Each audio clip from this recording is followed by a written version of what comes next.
আপনি জিতেছেন। এসআইআর হলে সব থেকে অসুবিধা আপনার হবে।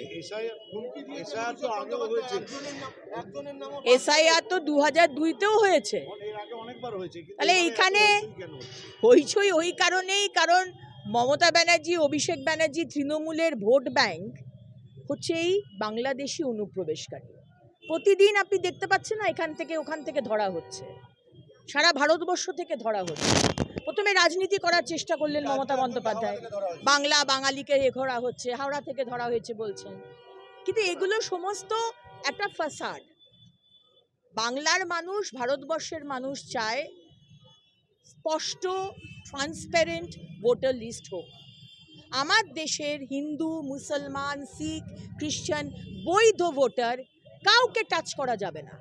কিন্তু অন্য দেশের লোক আমার দেশে এসে, আমার পশ্চিমবঙ্গে এসে আমার অধিকারটা নিয়ে নেবে, আমার বাড়িটা নিয়ে নেবে, আমার বাথরুমটা নিয়ে নেবে, আমার রেশনটা নিয়ে নেবে, আর আমরা চুপ করে বসে থাকবো। মমতা বন্দ্যোপাধ্যায়, আপনি ভোটে জিতবেন, এটা তো হতে পারে না।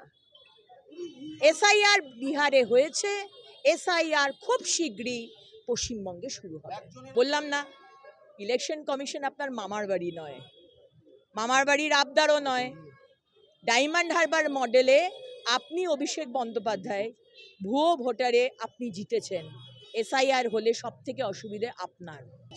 খুব চেষ্টা করছে সিএ এর সময় তো যেরকম মুসলমান সংখ্যালঘু ভাইদের ভুল বুঝিয়ে railway station, public property, government প্রপার্টিকে নষ্ট করা হয়েছিল, এবারও খুব চেষ্টা করছে।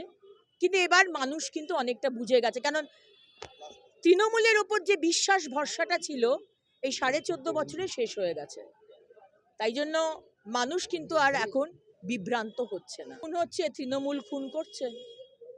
আর মুসলমান ভাইদেরকে বলবো, আপনারা খুন হচ্ছেন আর আপনারা খুন করছেন। কেন এই দলের সাথে যুক্ত হয়েছেন, যে দল শুধু খুন, সিন্ডিকেট, তোলাবাজি এসবের মধ্যেই যুক্ত? দেশের জন্য কাজ করুন, মানুষের জন্য কাজ করুন, মাথা উঁচু করে বাঁচি উন্নয়নের স্বার্থে। এটাই সবাইকে বলার।